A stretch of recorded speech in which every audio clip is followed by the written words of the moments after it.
Inilabas na nga ng NBA ang kanilang latest na update patungkol kay Luka at nagkaroon po siya ng grade 2 hamstring strain mga idol. Mayroong masamang balita dahil hindi na po makakalaro si Luka sa kanilang mga natitirang laban.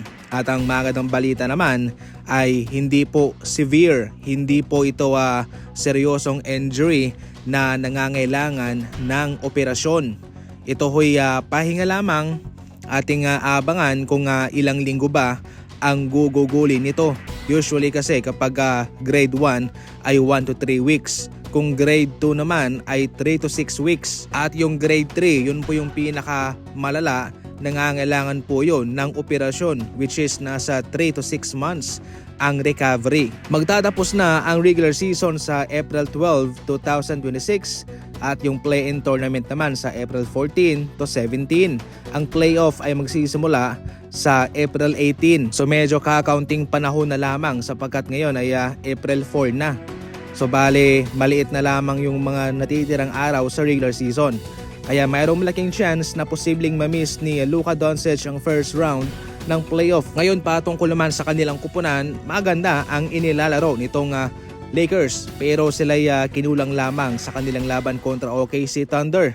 Bagsak po ang kanilang depensa doon pero kung somehow makabalik na si Marcus Smart ay gaganda rin naman ang kanilang laruan at nakadepende rin kung sino ang kanilang makakalaban sa first round. Ngayon nasa kay LeBron mga idol ang pag-asa rito ng Los Angeles Lakers.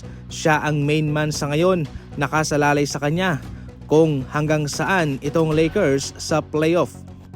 Samantala si Cooper Flag na ang pinakabatang manlalaro sa NBA history na kumamada ng 50 points sa isang laban mga idol. Ito ho'y ginawa niya sa edad na 19 years old. Grabe itong si Cooper Flag. Dito mo talaga makikita na mayroong potensyal ang batang ito mga idol. Kahit na hindi man maganda sa ngayon ang record ng Dallas Mavericks, still sa kanilang hinaharap ay maliwanag na ang kanilang future. Natalo sila sa labang ito versus Orlando Magic.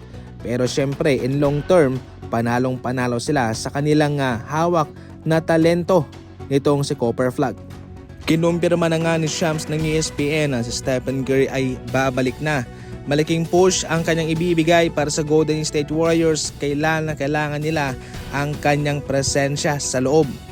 Hindi pa rin to magbabago mga idol para sa Golden State Warriors na marami ang kulang sa kanila pero malaking tulong na itong presensya ni Stephen Curry, yung kanyang magagawang spacing para sa kanyang mga kasama. Especially ngayon sa play-in tournament na dalawang panalo ang kailangan nilang gawin. Nako, malaking tulong na itong si Stephen Curry. Ating abangan pa rin kung paano nga ba mag-execute itong kanilang chemistry, yung kanilang koneksyon kay Kristaps Porzingis sapagkat hindi pa sila nakakalaro ng sabay sa loob ng court. Siyempre sa kanilang practice ay matik nagsasabay ang dalawang yan pero iba pa rin sa mismong laban na. Hopefully, magiging positibo lahat para sa Golden State Warriors sa kanyang pagbabalik laban sa Rockets.